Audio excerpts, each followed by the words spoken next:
Hello everyone, एक बार फिर से आप सभी का वेलकम है विवेकानंद एग्रीकल्चर यूट्यूब चैनल पर। आज हम लोग जो है आप सभी के सामने एक ऐसे विद्यार्थी से मुलाकात कराएंगे जिनका अभी हाल ही में एडमिशन जो है आईसीआर के थ्रू इंडिया की टॉप 10 यूनिवर्सिटी में जीबी पंत में हुआ है। ठीक है, अभी इनको फर्स्ट अलॉटमेंट में जो है ये एनुअल के बैच के स्टूडेंट हैं, यानी वार्षिक कोर्स उन्होंने किया था और ये ड्रॉपर हैं 1 साल के। तो हम लोग मुलाकात करेंगे आज। बीकानेर से बहुत दूर से आए हुए हैं, एक बार जोरदार ताली से स्वागत कीजिए। आइए, बहुत दूर से आए, ये बीकानेर डिस्ट्रिक्ट आपका राजस्थान में है। ठीक है, और ये बहुत ही सामान्य एक स्टूडेंट हैं। हम लोग कल रात में, हम एक्चुअली आगरा में थे, कल नाइट में जब हम आए थे ट्रेन में, उन्होंने पूछा सर मैं आ गया हूँ, तो मैंने कहा रुकिए मैं भी आ रहा हूँ, अभी मैं आपके ट्रेन में पीछूँगा। इनकी जो है रिजर्वेशन मैंने करवाया था बीकानेर से, तो वो ट्रेन पहले ही आ गई थी ट्रेन। तो मैंने कहा आओ चलो मिलकर चाय पीते हैं। तो कहे सर हम चाय कुछ नहीं पीते, हम एकदम बिल्कुल सामान जो है। तो बड़ा ही सज्जन व्यक्ति हैं और बहुत ही सीधे स्वभाव के हैं ये। बताओ कोई विद्यार्थी जीवन में अगर चाय नहीं पिएगा वो कितना सामान्य बच्चा होगा। शायद ये बोलने में इनके अंदर हिचकिचाहट हो। तो आज जो है इनसे हम लोग बात करेंगे, कहाँ से बिलोंग करते हैं, अपना पूरा बताएंगे और ये किस तरीके से हमसे ऑनलाइन कोर्स उन्होंने पूरा एनुअल जो कोर्स किया उसमें क्या बेनिफिट मिला है। ठीक है, आप लोग जो है बात करिए मनीष कुमार जी से। ठीक है, लीजिए। हेलो मेरा नाम मनीष बिश्नोई है। मैं बीकानेर राजस्थान का रहने वाला हूँ। मैं बायो ग्रुप से हूँ और मैं आईसीआर की प्रिपरेशन करने के लिए मैं देख रहा था, तो मैंने यूट्यूब पर सर के वीडियोस देखे, उनका कंटेंट देखा, तो मैंने सर से संपर्क किया, कांटेक्ट किया। तो सर से बात की व्हाट्सएप पे। तो सर का कोर्स ज्वाइन किया, सर के लाइव वीडियोस देखे, सर का मोटिवेशनल वीडियोस देखे और सर के जो क्लासेस ली, डेली रेगुलर क्लासेस ली और उससे मैंने और रेगुलर सेल्फ स्टडी की उससे। अब चलिए खैर कोई बात नहीं, फर्स्ट टाइम चूंकि यहाँ पर आना बोलना थोड़ा मतलब हर किसी बस की बात नहीं है। ठीक है, बहुत दिनों बाद चीज़ें जो है दिमाग में आ पाती हैं, लेकिन ये शुरुआत जो होती है वो खड़े होना यहाँ पर ही बहुत बड़ी बात है किसी भी बच्चे के लिए, या वो टीचर हो कोई भी हो। ठीक है, तो हम अभी इनसे और भी सवाल करते जाएंगे, पूछते रहेंगे। ठीक है, बाद में किसी के मन में कोई डाउट हो कि बुक्स को लेकर के कैसे पढ़ेंगे, क्या स्ट्रेटजी है, क्योंकि आपको पता है जो बहुत बच्चे सामान्य होते हैं और अच्छे बच्चे पढ़ने वाले होते हैं उनके अंदर अदर एक्टिविटी कम होती हैं। आप लोगों ने देखा होगा, जैसे कुछ लोग पढ़ने में बहुत तेज हैं लेकिन वो बोलने में बेचारे शर्माते हैं। ऐसा कई केस ऐसे देखे जाते हैं, मोस्टली ऐसा होता है। कुछ बच्चे बोलने में बहुत माहिर होते हैं, पढ़ने में एकदम जो है बिल्कुल लो होते हैं। तो इनके अंदर वो चीज़ें अभी देर में आएंगी। हालांकि इंडिया की टॉप 10 यूनिवर्सिटी में जब भी जाएंगे, जीबी पंत यूनिवर्सिटी में, तब भी ये बहुत कुछ सीखेंगे लाइफ में। और ये एक ऐसा परिवार है जहाँ पर एक बार जो आदमी जुड़ जाता है करियर क्षेत्र में, कभी इनको कोई परेशानी एग्रीकल्चर फील्ड में आने वाली नहीं है। ठीक है, तो हम लोग और भी बात करेंगे इनसे, ये किस तरीके से उन्होंने प्रिपरेशन किया है, क्योंकि ये अपना रैंक बताएंगे कि आईसीआर की कितनी रैंक है और कौन सी इन्होंने बुक्स पढ़ी है। बाद बाकी आप लोग पूछते जाएंगे बीच बीच में। ठीक है, चलिए बताइए कितना घंटे स्टडी करी है आपने। सर मैं रेगुलर हर सब्जेक्ट को 3-4 घंटे मतलब रेगुलर पढ़ाई करता था, चैप्टर वाइज। जो डेली सर के वीडियोज़ है, सर की जो क्लासेज होती थी डेली, उनका जो नोट्स होते थे वो रिवाइज करता था डेली। और जो मतलब जो टेस्ट होते थे वीकली, उनको मतलब अटेम्प्ट आपको करता कहने था। की है कि आपको एक चैप्टर को, एक सब्जेक्ट को डेली सब्जेक्ट को जो है डेली तीन दो तीन से तीन चार तीन घंटे तीन आपको से चार देना घंटे है। डेली ठीक है, लगभग 3 घंटे लगभग डेली देना है। मतलब अगर आप 3 सब्जेक्ट हैं तो लग रहा है कम से कम 9 से 10 घंटा पढ़ाई आपको करनी कोचिंग पड़ेगी। ऑफलाइन और उसके अलावा ऑनलाइन, उसके अलावा आपको देना रेगुलर है। ठीक है, और बुक्स बारे में को बता दीजिए कि पीसी बच्चे जो है। बुक्स में मोस्टली बायो में, केमिस्ट्री में हो गई, बायो में मोस्टली हो गई। जो एनसीईआरटी है हमारे जो लगाई हुई है वो एकदम एफिशिएंट सफिशिएंट है। जो भी कंटेंट होता है जो आईसीआर में आता है वो सारा एनसीईआरटी के थ्रू आता है। जैसे अभी भी आज सारे क्वेश्चन थे वो एनसीईआरटी की लाइनों से आते हैं। तो एनसीईआरटी को मतलब ऐसे रिवाइज कर करके ऐसे मतलब एकदम दिमाग में बिठा लो। तो एनसीईआरटी बहुत है ज़्यादा, बायो वाले बच्चे, बहुत ज़्यादा बुक्स पढ़ने की ज़रूरत नहीं है। मतलब ऐसे बाहर से लिया है, कुछ भी लिया है, बैठे हैं, तो वो इतना कुछ नहीं है। हाँ कपिल कुछ पूछ रहे हैं बताइए, कुछ पूछ रहे हैं बताइए।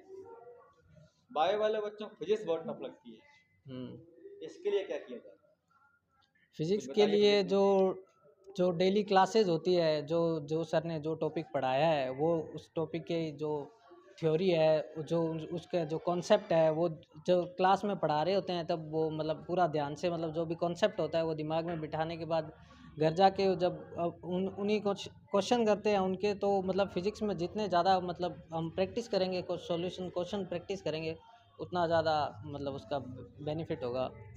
आपको थ्योरी का कॉन्सेप्ट पढ़ना है और क्वेश्चन लगाना है। थ्योरी पढ़नी है डेली, और उसी कॉन्सेप्ट को हम जब अप्लाई करेंगे, साथ में जो हमारे नोट्स दिए हैं, जो क्वेश्चन बैंक दिए हैं, वो क्वेश्चन साथ में सोल्व करेंगे तो अपने आप सारा वो समझ आने देखो लग अपनी जाएगा। रैंक बता दिया, आईसीआर कितनी रैंक है? मेरी ऑल इंडिया 649 रैंक है आईसीआर में। मुझे अभी जीबी पंत उत्तराखंड अलॉट हुई है, अभी एडमिशन हुआ है। उनको फर्स्ट लॉट में मिला था जो है यूएस बंगलौर, है ना, फर्स्ट लॉट में। तो सेकंड में जो है अभी अलॉटमेंट में इनको जीपत यूनिवर्सिटी मिला और वही इन्होंने जो है कंफर्म कर लिया है। ठीक है, और कोई इधर क्वेश्चन हो किसी का पूछिए, बताइए। क्या भाई, इसमें मैथ वाले, चूंकि ये मॉर्निंग वाला बैच नहीं इवनिंग वाला बैच है, तो इसमें मॉर्निंग वाले बच्चे बैच में बच्चे ज़्यादा हैं, तो वो सवाल ज़्यादा करते हैं पीछे। सारे बच्चे मतलब आते हैं ज़्यादा, कम से कम मैथ वाले बच्चे हैं इसमें। एक और इधर गर्ल्स में कोई बताइए, कोई दिक्कत पीसी भी कोई स्टूडेंट हो इधर, बिहार वाले लोग भोजपुरी कुछ बताइए, क्या पढ़ें, कैसे पढ़ें, कैसे पढ़ा लो, कैसे खाला लो, कुछ बताइए। क्या हाँ भाई बताइए। फिजिक्स में, केमिस्ट्री में पीछे का सब भूल जाते हैं। पीछे के सब भूल जाते हैं, आगे के सब हाँ, याद रहता है। ये प्रॉब्लम हर स्टूडेंट में होती है। मतलब जैसे हमारे जो ज़्यादा मोस्टली हम क्वेश्चन को मतलब जैसे एक बार पढ़ा, उसकी प्रैक्टिस नहीं की, प्रैक्टिस करी आपने तो मतलब जैसे अभी सर ने जो पढ़ाया है उसकी जब हम जो नोट्स पढ़ने के बाद जब हम क्वेश्चन नहीं करेंगे उस चीज़ के, तो हम वो पक्का भूल जाएंगे। तो जितनी वो हम प्रैक्टिस करेंगे तो वो दिमाग में अपने आप कॉन्सेप्ट है वो बैठ जाएगा। और ज़्यादा होने पर मतलब जो अभी जो कराया है वो एक हफ्ते बाद मतलब वो वापस रिवीजन कर लो, वो ऐसे तो करना ही पड़ेगा, रिवीजन बिना तो हम भूल जाएंगे।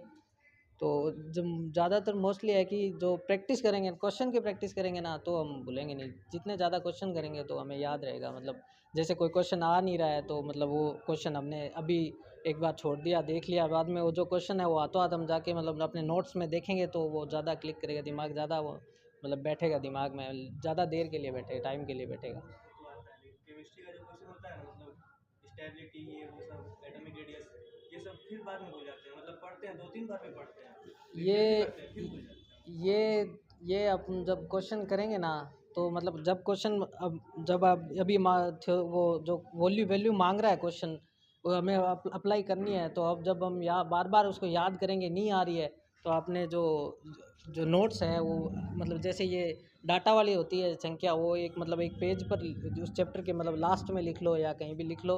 मतलब जैसे हम कर रहे हैं तो वो बार बार देखेंगे तो अपने आप बैठ जाएगी, ऐसे कैसे नहीं बैठेगी, बार बार देखेंगे तो बैठेगी। केमिस्ट्री का क्वेश्चन का प्रैक्टिस एनसीईआरटी से रहे हाँ केमिस्ट्री। हाँ, मतलब ज़्यादा मोस्टली केमिस्ट्री और मैं तो ज़्यादा मतलब टाइम एक दो बार तो एनसीईआरटी पढ़नी ही पड़ेगी। जो एनसीईआरटी के क्वेश्चन सीधे डायरेक्ट आते हैं एग्ज़ाम में, तो उस हिसाब से डायरेक्ट करनी पड़ेगी। पर जब मोस्टली केमिस्ट्री में नोट से मतलब एक दो बार एनसीईआरटी पढ़ लेते हैं तो बहुत ज़्यादा बार पढ़ने की ज़रूरत नहीं है। वो जो कॉन्सेप्ट होते हैं, जो मेन क्वेश्चन होते हैं, वो देख लेते हैं एनसीईआरटी से मोस्टली। और जो सर के जैसे नोट्स है, वो सारे नोट्स में जो क्वेश्चन थ्योरी है वो सारी पढ़ ले, जो कॉन्सेप्ट है वो पढ़ के बाद में जो क्वेश्चन होते हैं वो करने होते हैं, उससे सही हो जाएगा। कुल मिला के आपको थ्योरी पढ़नी है, और उसके एनसीईआरटी क्वेश्चन पढ़नी, करने हैं, क्वेश्चन लगाना उसी है, को बार बार रिवीजन करना है, प्रैक्टिस बार बार करेंगे प्रैक्टिस तो करना ज़्यादा है, याद भी रहेगा, तो चीज़ें भूलेंगे भी दिमाग नहीं। में बैठ जाए। और कोई क्वेश्चन, और किसी इधर गर्ल्स कोई बोल ही नहीं रहा। अच्छा ये बताइएगा, बायो में आप बैक रिवीजन कैसे करते थे? बायो बायो में में रिवीजन कैसे करते हैं? बाइक जैसे रिवीजन। मेरे को पता है कि अभी जो हम कर रहे हैं बैक रिवीजन, अगर हम 2 दिन छोड़ दें हाँ, फिर जब उस पर आए तो लगता है हम फिर से नया शुरू कर रहे हैं। ये हाँ मतलब प्रॉब्लम होता है। हाँ, उसी में यही तो मैं बोल रहा हूँ कि मतलब जब हम उस चीज़ की जब अभी हमने हमने मतलब नोट्स सर ने कराए, सर ने जो भी हमने पढ़े उस नोट्स करवाए, उस नोट्स के करते ही हमने उसकी एनसीईआरटी पढ़ ली, नोट्स किए, पूरा नोट पढ़ा चैप्टर, उसकी एनसीईआरटी पढ़ी। पहले नोट्स पढ़ेंगे तो उस वो नोट्स होते हैं वो एनसीईआरटी की तरह लाइन वाइज नहीं होते, थोड़े बहुत मतलब ऐसे टेबुलर फॉर्म में या थोड़े बहुत ऐसे होते हैं, तो उसका कॉन्सेप्ट है वो दिमाग में बैठ जाता है। और फिर जैसे ही एनसीईआरटी पढ़ते हैं तो मतलब लाइन के सब पहले सीधी एनसीईआरटी पढ़ते हैं तो हमें मतलब कुछ ज़्यादा वो उसकी लैंग्वेज में फंस जाते हैं। तो जैसे बाद में साथ में पढ़ेंगे एनसीईआरटी तो मतलब दिमाग में बैठेगा और ज़्यादा बैठेगा। और उसके बाद जस्ट मतलब बायो के भी ऐसे है कि फिजिक्स केमिस्ट्री की तरह मतलब क्वेश्चन करेंगे ना, तो मतलब जैसे याद नहीं आएगा तो नोट्स में देख लें, उस तरह ज़्यादा याद रहेगा, तो फिर वो दोबारा पढ़ेंगे तो ऐसा नहीं लगेगा, बार आपको बार बार रिवीजन करना है। रिवीजन करना पड़ेगा। एग्जाम में बैठे तो कैसा लग रहा था? एग्जाम देना था तो मतलब हाँ एग्ज़ाम में अंदर से ये बढ़िया क्वेश्चन। एग्जाम जब बैठते हैं तो कैसा लगता है? डर लगता है। डर कैसे भगाएंगे? चाकू ले जाओ। अजीब व गरीब क्वेश्चन। चलिए ठीक है, निश पूछिए भाई, बताइए। हाँ डर तो सबको लगता है, मतलब ऐसे अब डर तो लगता ही है उसमें। जब हम देने मतलब शुरू होते ही मतलब ऐसे एकदम रिलैक्स बैठना है, ज़्यादा सोचेंगे ना उतना मतलब ज़्यादा टेंशन होगा, हाथ पैर वो कांपने लग जाते हैं सारे। टाइम टाइम के हिसाब टाइम थोड़ा होता है, टाइम के हिसाब से चलना होता है। तो जो जो सब्जेक्ट तुम्हें ज़्यादा आता है, मतलब जो जैसे बायो मोस्टली सारे पहले अटेंड करते हैं, वो बायो कर ली, केमिस्ट्री कर ली, फिजिक्स में थोड़ा अटक जाते हैं वो लास्ट में कर लिया, उस हिसाब से करेंगे तो टाइम मैनेजमेंट करना होता है एग्ज़ाम में, उस हिसाब से मतलब हो जाता है। कैसे किया? वो मैंने पहले बायो अटैम्प्ट की, बायो अटैम्प्ट करने के बाद में फिर केमिस्ट्री और फिर फिजिक्स हिसाब से।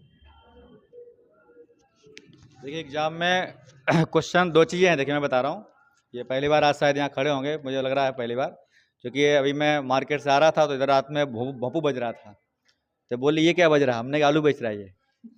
तो किसी बच्चे के इतने भी होता है कि कई बार कई ऐसे कुछ विद्यार्थी होते हैं लाइफ में जो इंग्लिश मीडियम वाले बच्चे घरों से शायद बाहर सब्जी ले नहीं जा पाते हैं। उनको बेटो जाओ बेटा पालक ले आओ, तो हो सकता है बरसीम लेके आ जाएँ। अगर बरसीम मार्केट बिकती हो बरसीम भी लेके आ जाएंगे, ऐसे भी कई बार। अच्छा पालक कई वैरायटी होती हैं, और उससे बेटा देसी पालक ले आओ तो वो चरमा पालक ले आए।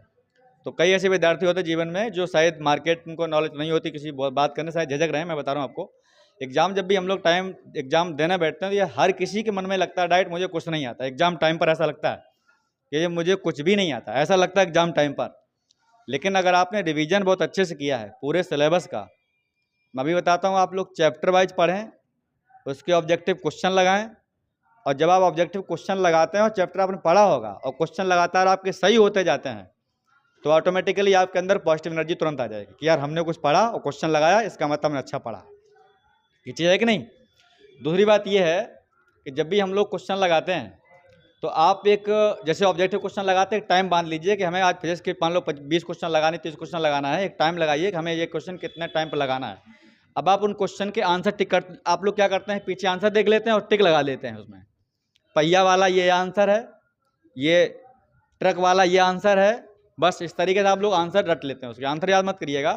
किसी भी सब्जेक्ट के, चाहे बायो केमिस्ट्री, आप पहले उस क्वेश्चन को सॉल्व करें, एक पन्ने में उसके आंसर लिखें, और फिर बाद में चेक करें कि इसमें कितने हमारे सही हो रहे हैं, कहाँ पर हम जा रहे हैं। अगर क्वेश्चन आपके ज़्यादा गलत हो रहे हैं, जैसे आप टेस्ट भी देते हैं इस बार, देखा होगा आप लोगों ने, तो जब भी आप टेस्ट देते हो क्वेश्चन गलत क्यों होता है? क्योंकि क्वेश्चन इसलिए गलत होता है आप रिवीजन नहीं किया होगा। आप जितने बार रिवीजन करेंगे हमेशा उस नोट्स में, उस बुक्स में कुछ न कुछ नया आपको जरूर मिलेगा। तो जब आप रिवीजन बार बार करेंगे तो आप क्वेश्चन कभी गलत नहीं होगा, ये फैक्ट है। एग्जाम में डर अगर है तो वो डर सबको होता है। जिसकी फर्स्ट रैंक आती है उसको भी डर आता है, जिसकी 1000 रैंक होती है उसको भी डर लगता है। एग्जाम टाइम पर सबको डर लगता है, वहाँ पर आपको डरने की ज़रूरत नहीं है। आप ये एक अंदर से विश्वास कीजिए कि हमारा सिलेक्शन होके रहेगा, हमने जितना पढ़ा है उसी में से आएगा। पेपर अपना खोलिए, एक बार आप पूरे से उसको रीचेक कर लें पेपर को, जो है ऊपर फर्स्ट क्वेश्चन से लेकर लास्ट तक क्या शेड्यूल है, फिजिक्स का, केमिस्ट्री का, बायो का, उन तीनों में सबसे पेपर सिंपल किसका है। कई बार होता है बायो बहुत लेंथी क्वेश्चन है, केमिस्ट्री बहुत आसान है, तो आप केमिस्ट्री करिएगा। बायो बहुत आसान है, बायो ये तो पता है क्वेश्चन देख कर क्वेश्चन किस तरीके से पूछा गया है। मैथ लगता है कि मैथ आपको टाइम टेकन है, फिजिक्स बहुत आसान है, केमिस्ट्री आसान है, तो आप मैथ सबसे लास्ट में करिए, फिजिक्स केमिस्ट्री सबसे पहले करिए। मतलब जो क्वेश्चन पेपर में हो आप यहाँ भी रूटीन करिएगा। क्लास टेस्ट यहाँ पर जो होते हैं आपके संडे में टेस्ट होते हैं अलग अलग एग्जाम के लिए, तो सबसे पहले आप ये देखिए पेपर में कौन सा पोर्शन बहुत सिंपल है। क्योंकि आईसीआर या आईसीआर कोई एग्जाम हो बीएचयू में, आप ये देखना कि नंबर ऑफ क्वेश्चन अटेम्प्ट किस तरीके से हो रहे हैं। भाई आप ऐसा था नहीं कि आप 4 क्वेश्चन मैथ में बहुत बड़े लगा लेंगे तो वो आप वो जो है महारथी बन जाएंगे, ऐसा तो कुछ है नहीं। हो सकता है 4 क्वेश्चन आपको 1 घंटा लगा दिया हो, और वहीं पर 1 घंटे में वो चालाक बच्चा बैठा होगा जो 1 घंटे में 50 में कम से कम 30 क्वेश्चन 32 क्वेश्चन निकाल ले जाएगा।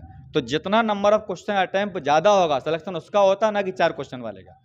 इसलिए सिंपल क्वेश्चन को पहले अटेम्प्ट करना होता है। हम लोग बहुत सारी वीडियो बनाते हैं एग्जाम से पहले, how to attempt the ICR exam question paper और बीएचयू के इस तरीके से मैंने बताता हूँ इस तरीके से कि आपको सिंपल पेपर सबसे पहले अटेम्प्ट करना है, इसके बाद टफ सबसे लास्ट में और सबसे टफ। और कम से कम मिनिमम 2 अटेम्प्ट आपको देने एग्जाम में, 2 अटेम्प्ट मिनिमम आपको देने ही देने। क्योंकि कई बार ऐसा होता है हम लोग सिंपल क्वेश्चन को टिक लगाते जाते हैं, करते जाते हैं, बाद में जब देखते हो दोबारा फिर उसमें 2-4 क्वेश्चन में गलत हो जाते हैं आपके। तो कुल मिला करके ये सारी चीज़ें हैं, तो उसको डरने की बात नहीं है, बिल्कुल पेशेंस रखिए, धैर्य रखिए, और आप डेली अगर रेगुलर पढ़ेंगे तो पेशेंस रखेंगे तो आपको सिलेक्शन जरूर हो जाएगा, और उसमें डरने की कोई बात नहीं है। एक डरते वही लोग हैं जो बिल्कुल पढ़ते नहीं हैं। तो पढ़ने आपको रेगुलरिटी पढ़ना है, रेगुलरिटी से, और अपना टाइम टेबल बना के पढ़ना है। टाइम टेबल नहीं बना पाते हैं तो आप कम से कम हर सब्जेक्ट में 3-4 घंटे डेली देना ही देना है, ये मान लीजिएगा। चैप्टर वाइज पढ़िए, क्वेश्चन लगाइए, रिवीजन कीजिए। रिवीजन करोगे तो आपको 100% कुछ ना कुछ एनर्जी जरूर अंदर से ऐसी मिलेगी कि हम कुछ अच्छा काम कर रहे हैं, ये चीज़ है। और बताइए, और किसी कोई क्वेश्चन हो? हाँ, क्वेश्चन बताइए कितने अटेम्प्ट किए हैं? क्वेश्चन ज़्यादा तो मुझे अभी याद नहीं है, पर मैंने बायो में बहुत 49 अप्रोक्स अटेंड कर दिए थे, और मुझे भी लगता था कि मैंने कुछ ज़्यादा कर दिए पेपर देने के बाद। और केमिस्ट्री में भी 40 लगभग अप्रोक्स किए थे, और फिजिक्स में 35-36 के अप्रोक्स किए थे। इनके परसेंटाइल कितना था? 99.48। 99.48 बहुत बड़ी बात होती है परसेंटाइल, मतलब जो रैंक आपकी देखिए 99 परसेंटाइल है, इसका मतलब उसकी रैंक आपकी 1000 के अंदर है। इनके रैंक 600 कितना है? 49 649। 649, मतलब all India level, all India जो रैंक होती है पीसीबी, बहुत बड़ी बात होती है किसी बच्चे के लिए। अब देखिए 600 रैंक है, 651, 649, उसमें जो है आपको जी पंत यूनिवर्सिटी मिल गई। ऐसे विद्यार्थी होंगे 100 रैंक 200 रैंक वाले, उनको जी पंत यूनिवर्सिटी मिली हो, तो कोई फर्क नहीं पड़ता है। और वो यूनिवर्सिटी जो है हमेशा टॉप 10 में आज तक रही है। अभी इस बार रैंक देखिए, इसमें भी आपकी जो है टॉप 10 में ही है, शायद चौथी रैंक इस बार है, ठीक है, फर्स्ट है। और आपकी जो पहला यूनिवर्सिटी है वो सबसे महंगा है, जो पंजाब एग्रीकल्चर लुधियाना वाली है, हालांकि वो अभी 21 में ये फर्स्ट में आ गया, पंजाब से 21 में फर्स्ट आ गया ये, तो उसकी फीस बहुत ज़्यादा है। पंजाब वाली यूनिवर्सिटी जो है उसकी फीस बहुत ज़्यादा है, तो उसमें हर बच्चा जो है कंफर्टेबल नहीं कर पाता, अपने आप को नहीं पढ़ पाता सब लोग, ठीक है। और बताइए कोई क्वेश्चन और किसी का? बायो में किसी को आईसीआर जाना नहीं है क्या? नहीं जाना, खाली बस अपने स्टेट में ही रह जाना शुक्र करके, कोई क्वेश्चन ही नहीं पूछता है, मतलब पढ़ने का मन ही नहीं करता किसी का भी।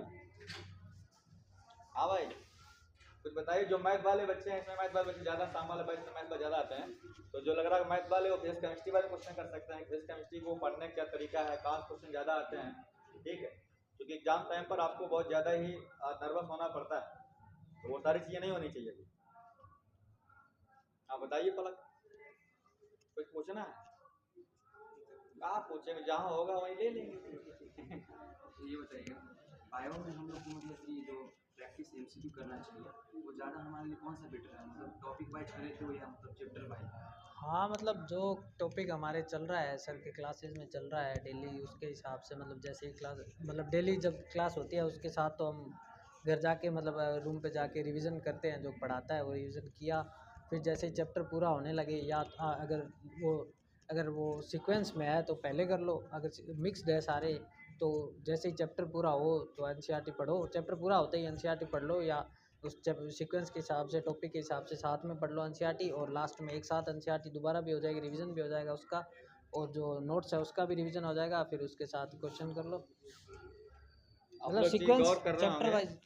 इनके जब भी मुँह से आप कोई चीज़ सुनिएगा तो ये हमेशा NCERT chapter wise revision question, उसके अलावा कुछ नहीं बोलते। आप देखा ये चीज़ है, एनसीईआरटी बहुत, देखिए चीज़ों को पकड़ने वाली बात होती है। कोई चीज़ आदमी बार बार वो चीज़ क्यों रिपीट कर रहा है, इसका मतलब उसने एनसीईआरटी ढंग से पढ़ा हुआ है। आपको क्लास में जो पढ़ाया जाता है, क्योंकि कई बार हमने आपसे खुद कहा बुक्स प्रीफर करिए, एनसीईआरटी करिए, ये देखिए कि जो आपको टीचर पढ़ा रहे हैं उस एनसीईआरटी में क्या छोड़ दिया उन्होंने। आप जब क्लास नोट्स पढ़ेंगे और उसका एनसीईआरटी पढ़ेंगे तो हो सकता है 2-4 लाइन आपको ऐसा मिलेगा सर ने नहीं बताया, ये बॉइलिंग पॉइंट सब छूट गया, स्टेबिलिटी छूट गया। तो ये आपकी जिम्मेदारी बनती है, आपकी रिस्पॉन्सिबिलिटी है। आप तैयारी करते हैं तो उस क्वेश्चन को, उस हेडिंग को अपने नोट्स में ऐड कर सकते हैं। अगर आप टीचर से बोलेंगे कह सकता हो तो ख़राब लगे, वो लग रहा है कि शायद मुझसे करें, मैं कम पढ़ाता हूँ, क्योंकि ऐसा हो जाता है। कोई भी टीचर पढ़ाता हो 100% पूरी एनसीईआरटी किसी बुक से 100% कंटेंट नहीं दे सकता, ये बात आप मान लीजिएगा। तो आपकी जिम्मेदारी बनती है, खास तरीके जो बच्चे बायो वाले हैं, केमिस्ट्री और बायो ये आपका बहुत अच्छा होना चाहिए। और ये आप यकीन करिए, केमिस्ट्री और बायो में जो एनसीईआरटी क्वेश्चन पूछता है वो एकदम सीधा सीधा लाइन टू लाइन क्वेश्चन आता है। अब कुछ 50 क्वेश्चन में करीब 5 क्वेश्चन 6 क्वेश्चन ऐसे भी होते हैं तो एनसीईआरटी से बाहर भी होते हैं, ऐसा है क्या नहीं? तो आपको बाहर क्वेश्चन वाले पर ध्यान नहीं देना है।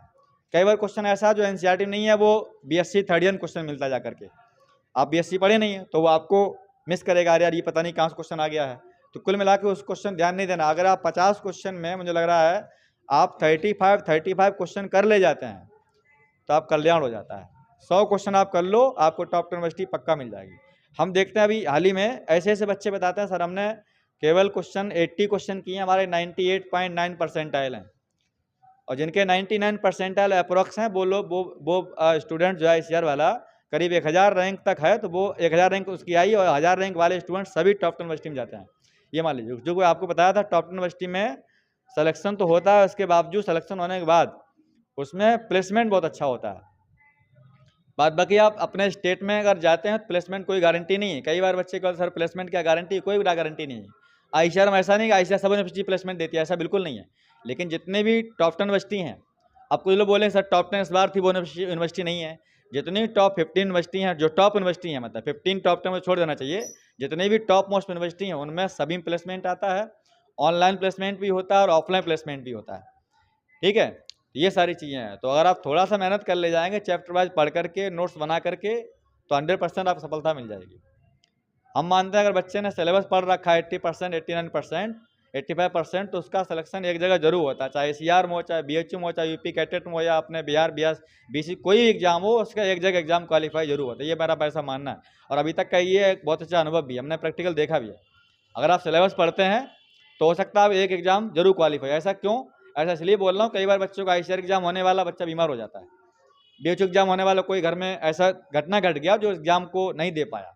लेकिन अगर आपने एग्जाम सिलेबस पकड़ा है ढंग से, तो आपको एग्जाम जो है क्वालिफाई जरूर होता है। ये हमारा अभी तक का बहुत बड़ा अनुभव है, ठीक। और कोई डाउट और बताइए।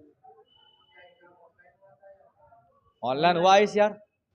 सोते रहे तो क्या 2 साल ऑनलाइन होता रहा एग्जाम है? मतलब सबका ऑनलाइन का ऑफलाइन अकेले होगा? नहीं, ऑनलाइन एग्जाम होता है, आईसीआर एग्जाम ऑनलाइन ही होता है?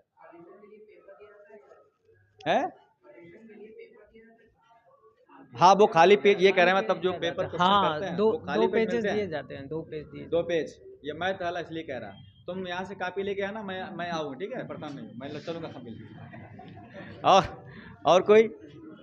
और कोई जवान बताइए, क्यों भाई? प्रैक्टिस, हाँ प्रैक्टिस जैसे हमारे अगर आपने नोट्स पढ़े और जो सर को क्वेश्चन अवेलेबल करवाते हैं, सर ने करवाए हैं, वैसे तो बहुत होते हैं क्वेश्चन, वैसे बहुत होते हैं कोई, और अगर आप बहुत सारे होते हैं, वो सारे आप हमेशा कर लेते हो, सारे आज तक मतलब हमेशा कर लिए।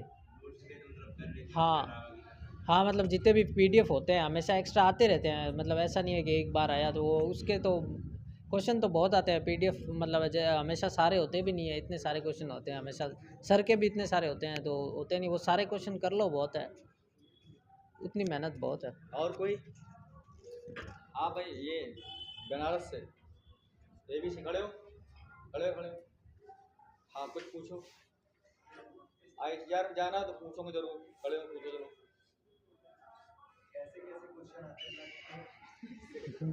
कैसे क्वेश्चन आते हैं? लाल, पीले, नीले, काले क्वेश्चन कैसे होते हैं? क्वेश्चन का बोलो पैटर्न कैसा आता है? हाँ, और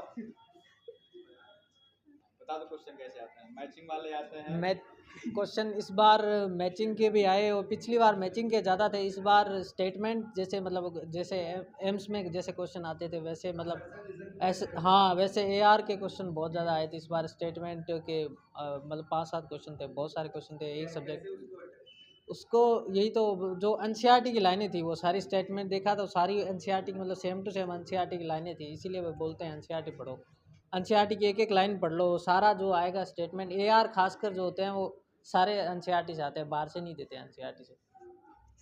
देखिए उन्होंने शायद पहली बार एग्जाम पहली बार दिया, फर्स्ट टाइम? हाँ, बहुत बड़ी बात है। और हम ये तो नहीं कहें हमने एग्ज़ाम दिया है, लेकिन हम एग्ज़ाम पेपर तो खैर हर एक सेट का देखते हैं। 20 का मैं 3 एग्ज़ाम दिन हुआ था 2020 में, 16 सितंबर, 17 और 22 सितंबर, और अभी 21 में हुआ था 7, 8 और 9 सितंबर, 3 दिन, और एक दिन में 2-2 पेपर होते हैं, सुबह शाम, तो कई सेट बनते हैं। तो हमने ये चीज़ खुद देखा, करीब बायोलॉजी में आप देखेंगे तो मुझे लग रहा है कि बायो में करीब 10 से 15 क्वेश्चन ऐसा होता है जो असर्शन रीजन का आता है और स्टेटमेंट टाइप का आता है, और वो स्टेटमेंट अगर आप पढ़कर देखेंगे तो एनसीईआरटी की लाइन टू लाइन आती है उसमें, और जब तक आपको एनसीईआरटी लाइन टू लाइन नहीं आएगी तब तक आप स्टेटमेंट के क्वेश्चन को करेक्ट नहीं कर पाएंगे। ठीक, और ख़ास तरीके बता रहा हूँ, चूँकि बायो में 2 ही किताब हैं, एक क्लास 11th एक क्लास 12th, तो दोनों किताबों का आपको एकदम घोट डालना है। घोट डालना समझ रहे हैं, उसको घोट पी नहीं जाना है, नहीं कागज़ उसको गुड़ी मुड़ी कर लो, घोट के पी जाओ। उसको एकदम हर एक कागज़, हर एक पेज, हर एक चैप्टर के हर एक पेज के एक एक लाइन को आपको पढ़ना है अच्छे तरीके से, और एक बार नहीं कई बार पढ़ना है। क्योंकि एनसीईआरटी ऐसी लैंग्वेज है, आप उसको जितने बार पढ़ोगे उतने बार कुछ ना कुछ नया जरूर निकलता है, ये चीज़ ध्यान रखिएगा। इसलिए कहते हैं बार बार आप रिवीजन करिएगा एनसीईआरटी का। जो क्लास नोट्स, हालांकि बायो सर आप देखें कोई चीज़ छोड़ते नहीं हैं, बहुत लिखाते हैं बायो में, तो वो पूरा छपाई रहते हैं। तो कुल मिला के उनको नोट्स और प्लस एनसीईआरटी, अगर आप ऑब्जेक्टिव क्वेश्चन लगा लेते हैं तो बेटर बात बाकी हम लोग क्लास यहाँ जो कराते हैं ऐसे वाले टेस्ट अलग अलग कराते हैं, उसमें मैचिंग क्वेश्चन खुद ही हम देते हैं बहुत सारे, तो आपको वहीं से प्रैक्टिस हो जाएगी जो टेस्ट कराते हैं संडे वाले। ठीक है, और बताइए और कोई प्रॉब्लम हो? देखिए जिसने एग्जाम दिया है, क्वालिफाई किया है, कुछ न कुछ चीज़ें उसके अंदर हैं, ये बात आप मान लीजिए। आपको लग रहा होगा कि ये बोल नहीं पा रहे हैं, ऐसे ही खड़े हैं, लेकिन एग्जाम क्वालिफाई करना इतना आसान नहीं। और ऐसा भी नहीं कि ऑनलाइन किसी नकल कर ली हो, वो आप बोर्ड परीक्षा वाला लॉकडाउन में ऐसे ही पास हो गए, प्रमोट हो गए, इसलिए कुछ हैं ऐसे लोग केवल मुस्कुराते रहते हैं। वो लग रहा चलो कुछ हो रहा, कुछ बोला जा रहा, तो क्या फ़र्क पड़ेगा, जो हमारे जीवन लिखा होगा हम लोग वही करेंगे। मुझे पता क्या लिखा है, तुम कहाँ जाओगे मुझे पता है, बताऊँगा नहीं। ठीक है, कहाँ जाओगे, प्राइवेट लोगे जाकर और क्या करोगे, 2 साल BSc एग्रीकल्चर करके बाद में बीज भंडार गाँव में दुकान खोलोगे। ठीक है, तो वो चीज़ें हैं, इसलिए वो दिख जाता है। तो अभी इसमें कह रहा हूँ, अगर आप ICAR क्वालिफाई सेक्शन किया, उसके पास कुछ ना कुछ कहीं से नॉलेज है, उसने मेहनत किया है, और ऑनलाइन आपको नकल नहीं मिलती है, ध्यान रखिएगा। ठीक, अब देखिए ऑफलाइन क्या होता है, उसी पेपर मिल जाता है, हम लोग पेपर में सॉल्व भी कर लेते हैं। ऑनलाइन में कागज़ मिलता है, अप्रोच बहुत गजब की होती है ऑनलाइन एग्जाम देने वाले बच्चे की। स्क्रीन पर भी देखता हूँ क्वेश्चन कौन सा है, कहीं ऐसा ना हो गलत टिक ना हो जाए, हालांकि चेंज भी कर सकते हैं, लेकिन फिर भी 2-3 चीज़ें हैं। ऑफलाइन क्या होता, उसी में लगे रहो पेपर में, बाद में गोले भर दो, ये सारी चीज़ें हैं। तो अगर किसी ने एग्ज़ाम क्वालिफाई किया तो उसकी आप बात को समझिए और उसको आप फॉलो भी करिए, करने की कोशिश करिए। अगर लग रहा है उसका तरीका नहीं, उससे तरीका हमारा अच्छा है, अपना फॉलो करिए। और बताइए, और कोई क्वेश्चन पूछ रहा हो क्या भाई? अच्छा, कौन कौन इसमें ICAR में जाएंगे? सब लोग जाएंगे, बात बाकी सोच रहे होंगे क्या होगा जा करके। और कोई और बताइए भाई। हाँ भैया, सैफई वाले यादव जी बताओ, कोई दिक्कत हो? बायो वाले इधर से शशि बताइए। हाँ वंदना बताओ, कुछ पूछिए। मतलब सारी स्ट्रेटजी सारे रूल हम फॉलो करते हैं, इसका मतलब ये है ना। और बताइए भाई, क्यों? और भाई सत्यविजय, फिजिक्स में क्या पढ़ते थे, केमिस्ट्री में क्या पढ़ते थे? क्या भाई? आर्यन, हाँ बता। जियोलॉजी नहीं याद होती? जियोलॉजी याद है नहीं होती है? चलिए एक बार आप ख़त्म करते हैं हम लोग जो है इसको।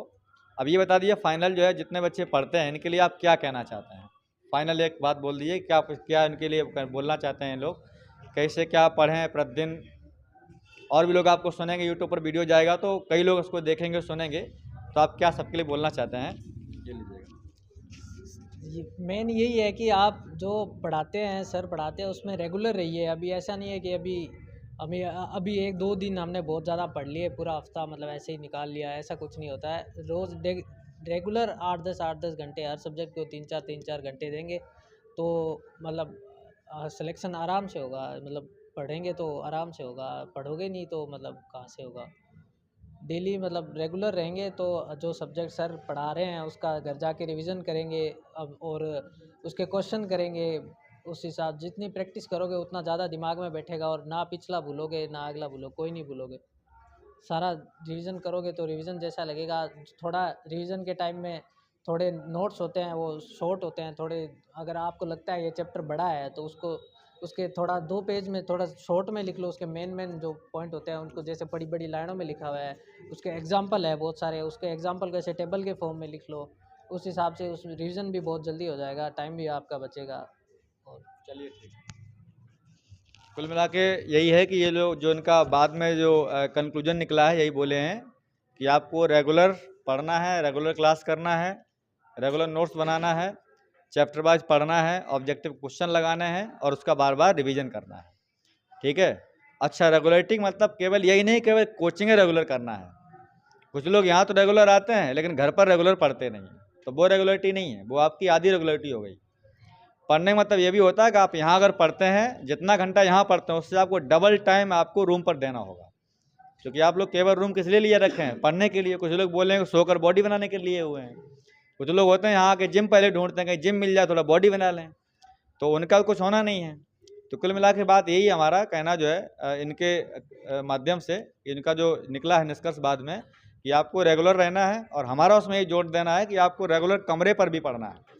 कोई बच्चे कोचिंग रेगुलर आते हैं लेकिन कमरे पर नहीं पढ़ते हैं, तो इससे डबल आपको टाइम देना। अगर आप 1 घंटा यहाँ पर मैथ पढ़ते हैं, कम से कम 2 से 3 घंटा आप कमरे पर मैथ पढ़िए रेगुलरिटी, तभी आप सिलेक्शन हो पाएगा, ठीक है। तो एक बार फिर से इनके लिए तालियां बजा दीजिएगा, ये ठीक। तो इनके लिए एक छोटा सा पुरस्कार भी है, काफ़ी दूर से आए, चूँकि बीकानेर जिला मुझे लग रहा है काफ़ी इनका रिजर्वेशन।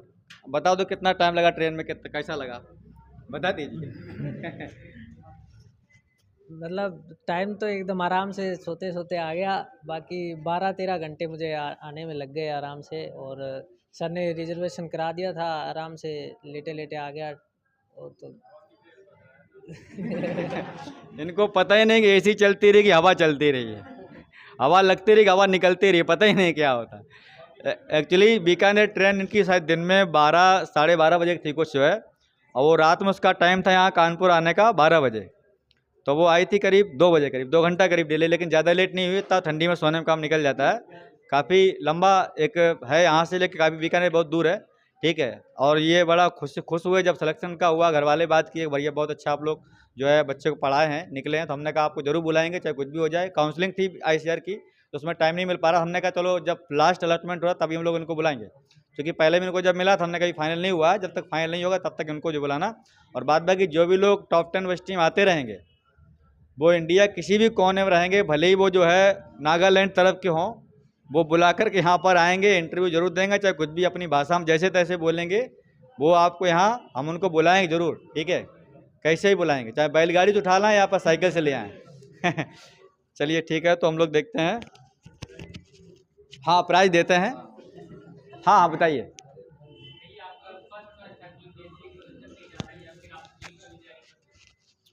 हाँ मतलब ज़्यादा पहले मैं नीट का सोचा था, पर बाद में मतलब मेरे जो लॉकडाउन लग गया उसकी वजह से प्रिपरेशन अच्छी नहीं थी, तो मुझे लगा कि मुझे ICR में भी देखना चाहिए। तो मैंने उसी टाइम मैंने वो यूट्यूब पे देखा सर का, और इनके वीडियोस देखे तो मुझे अच्छा लगा, तो मैंने सर से बात की। और इस साल तो नहीं दिया था, लास्ट ईयर 12th में ही दिया था, इस साल नहीं दिया, इस साल प्रिपरेशन नहीं थी मेरी।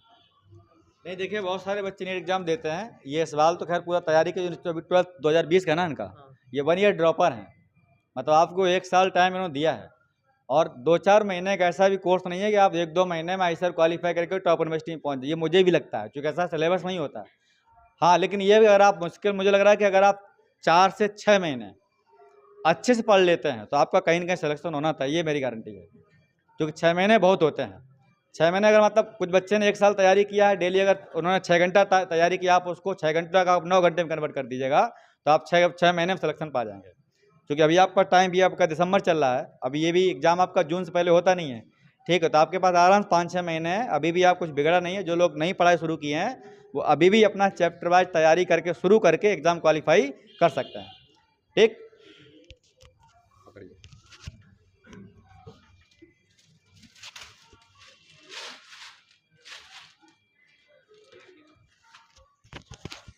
इनका जो है एक छोटा सा पुरस्कार भी है, ठीक है, तो ये लीजिए।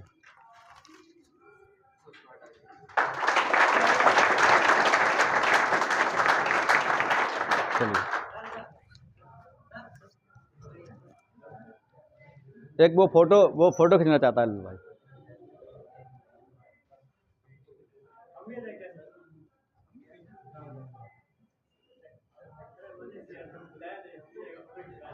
चलिए ठीक है, फोटो ले लो, इसमें 10,000 प्राइज है, अगर आपका सिलेक्शन होगा आपको 25,000 प्राइज दिया जाएगा, ठीक है, ठीक। चलिए भाई ठीक। और कोई प्रॉब्लम, कोई पूछना है? नहीं पूछना है? हाँ भाई, ABC वाले कुछ पूछना है? चलिए भाई ठीक है, फिर मिलते हैं लोग।